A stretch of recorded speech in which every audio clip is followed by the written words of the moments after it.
এই কেসগুলোর ক্ষেত্রেই বেশি হয়েছে এবং ডবল এন্ট্রিটাই হচ্ছে ম্যাক্সিমাম। এবং এই ডবল এন্ট্রি থাকার কারণটা হচ্ছে যাতে সকালবেলা একটা বুথে ভোট দিয়ে হাতে কেমিক্যাল লাগিয়ে তুলে দিয়ে বা না তুলেও তো হয়, তৃণমূল হলে তো কালি লাগা একটা আঙুলে লাগলে আরেকটা আঙুলে লাগিয়ে দেওয়া যায়, শাহজাহানরা সর্বত্র বিরাজমান, তারা যাতে দুটো করে ভোট দিতে পারে। এবং এমন এমন উদাহরণ আমরা দিয়েছি, 5 পেজ 6 পেজ 8 পেজ কম পেজে হবে, ইলেকশন কমিশন জানে, এটা আমাদের সাবজেক্ট নয়।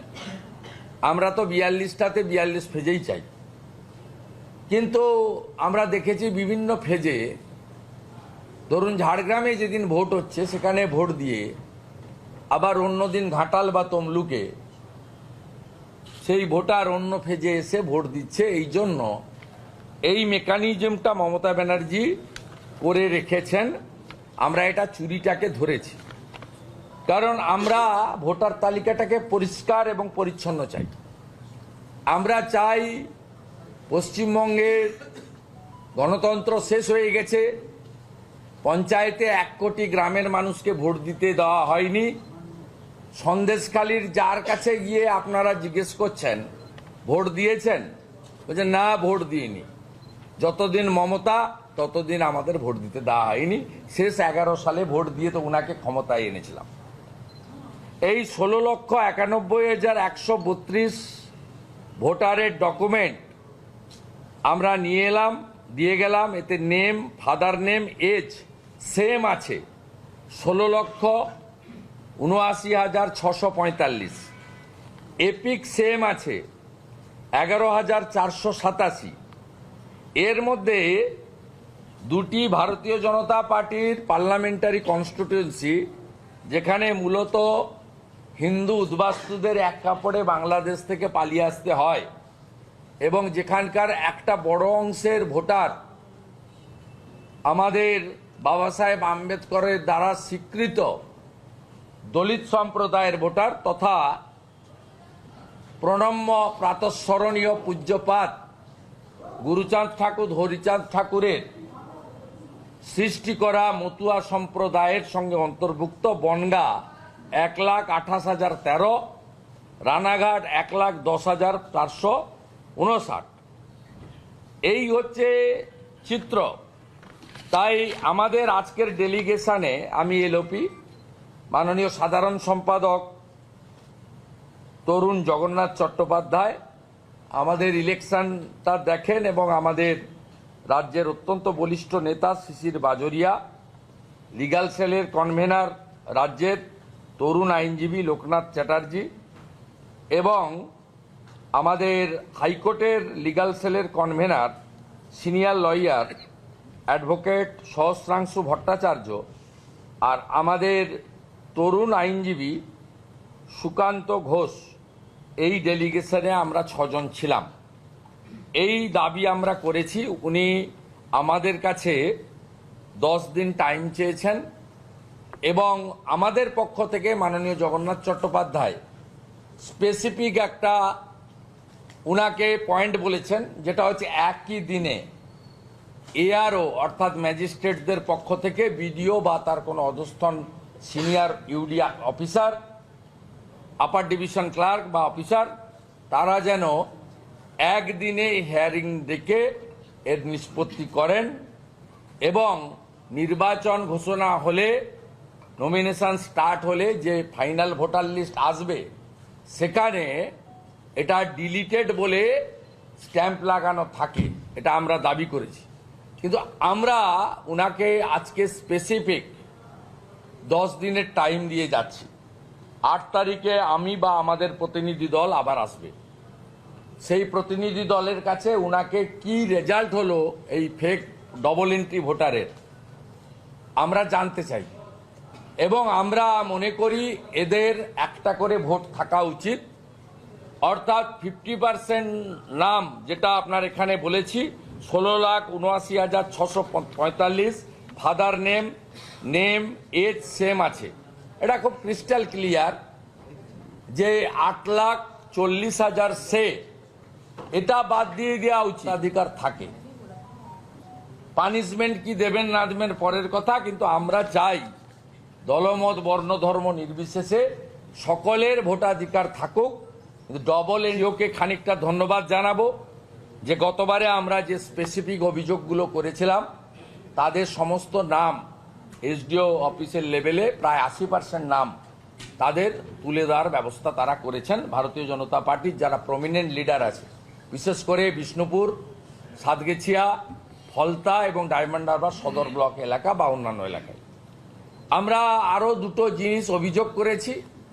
মিস্টার অমিত রায়চৌধুরী বলে এখানে একটি অ্যাডিশনাল সিও আছেন, তিনি প্রত্যেক দিন এখানকার গোপন কাগজ পাচার করছেন এবং ইনফরমেশন লিক করছেন মমতা ব্যানার্জির কিছু বশংবদ লোককে।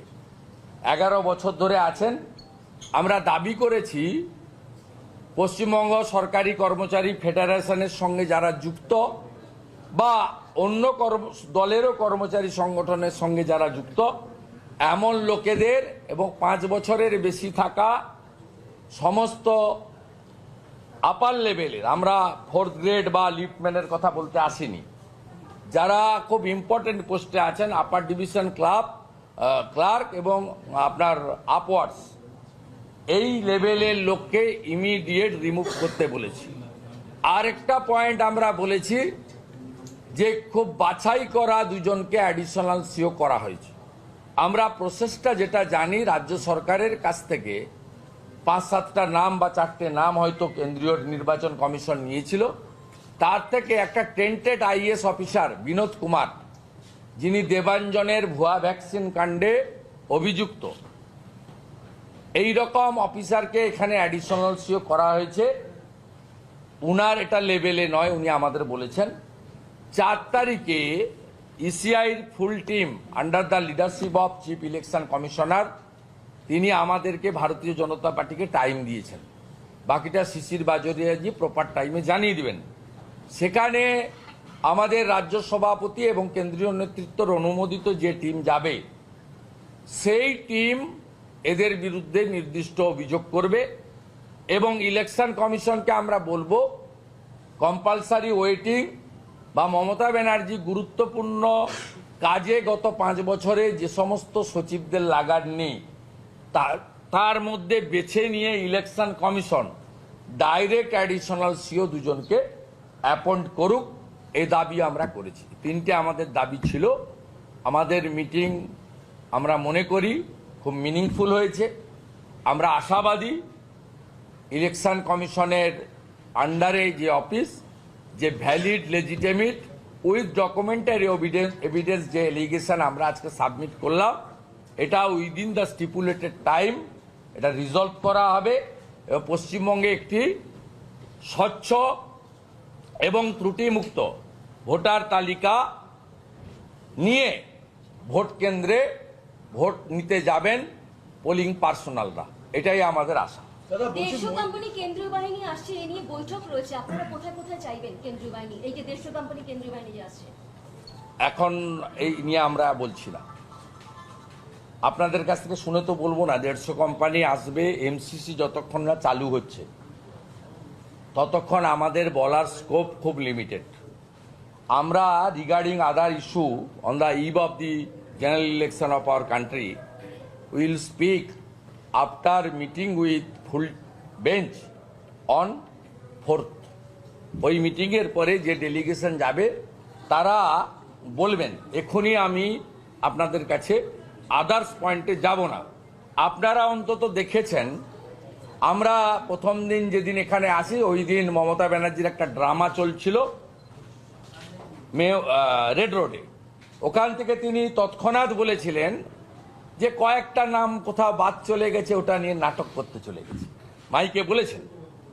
আজকে মমতা ব্যানার্জিকে বলছি, আমরা 17 লক্ষ নাম এখানে জমা দিয়ে গেলাম। 24টা ব্যাগ ছিল, আমরা 6 জন 4টে করে ব্যাগ হাতে ঝুলিয়ে নিয়ে গেছি আপনাদের সামনে। 15,000 পাতা mister Ariz Aftab, senior IAS and CO, ওনার টেবিলে আমরা রেখেছি। আমরা আমাদের কাজ, উনি এর আগের দিন বলেছিলেন স্পেসিফিক দিন, আমি দেখব। আমরা আজকে স্পেসিফিক দিয়ে গেলাম। আর মমতা ব্যানার্জি শুনে রাখুন, যে কায়দায় আপনি ভোটগুলো লুট করেছেন, এবারে অন্যরকম ভোট বাংলা দেখবে এবং ভারতীয় জনতা পার্টি গণতন্ত্রের অতন্ত্র প্রহরী হিসেবে এই কাজটা করে দেখাবে। কিন্তু ময়ূরেশ্বরে যা ঘটনা ঘটছে, যেরকম তৃণমূল নেতা সরাসরি বলছে ভোটারদের হাত কেটে নেবে।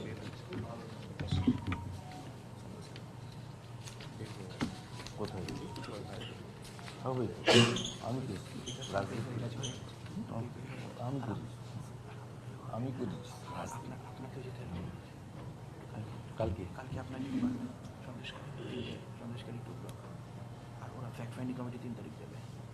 বলছি ভোট কি করে হবে যদি ময়ূরেশ্বরে তৃণমূল নেতা যদি হাত ভোট তো হয় না, আমরা একটা চেষ্টা করছি। কোনোদিন তো কোনো রাজনৈতিক দল, আপনারা তো সেটিং পার্টি মাকুকে দেখান, মাকু তো কোনোদিন 17 লক্ষ ভোটার জাল হয়েছে দিয়ে যেতে পারে, বিজেপি তো পারলো, দিস ইজ ফার্স্ট টাইম। আদালত সন্দেশ 15,000 পৃষ্ঠা, 17 লক্ষ নাম, যার মধ্যে 16,79,645 name, father name, age same. এই এক্সারসাইজ ভারতীয় জনতা পার্টি করে ডকুমেন্ট এখানে দিয়ে গেল। আমাদের পঞ্চায়েত নেই, পুরসভা নেই, ক্যাডার নেই, আইপ্যাক নেই, বিএসকে নেই, কন্ট্রাকচুয়াল নেই, সিভিক পুলিশ নেই, আমাদের 15, 16, 17, 18 ব্যাচের ভুয়া WBCS নেই, আমাদের হরিকিষণ দ্বিবেদীর মতো, আলাপন ব্যানার্জির মতো, গোপালিকার মতো 5 আইএস নেই, রাজীব কুমারের মতো পলাতক IPS অফিসার নেই। তারপরেও আমরা শাহজাহান নিয়ে আপনি একটা টুইট করেছেন, শাহজাহান নিয়ে একটা টুইট করেছেন। বিকাশ সিং এর স্ত্রী রিট করেছিলেন এবং Rajdeep Majumdar advocate on record ক্রিমিনালের এই কেস কমপ্লিটলি আমি মনিটরিং করেছি গত কয়েকদিন, এবং it's a victory of the democracy. Bikash Singh বিজেপির প্রাক্তন ডিস্ট্রিক্ট প্রেসিডেন্ট, লোকসভার কনভেনার এবং ফিশারম্যান কমিউনিটির, SC কমিউনিটির লিডার। ওনার বাড়ি আমি গেছিলাম, too much popular in local এরিয়াতে। অতএব এই বেল শুধু নয়, সন্দেশখালীর গ্রামবাসীদের উপর যত মামলা হয়েছে সব মামলা যাতে স্টে অফ প্রসিডিংস করা হয়, এর জন্য আমাদের লিগ্যাল সেল এবং আমরা সবাই মিলে লড়ব।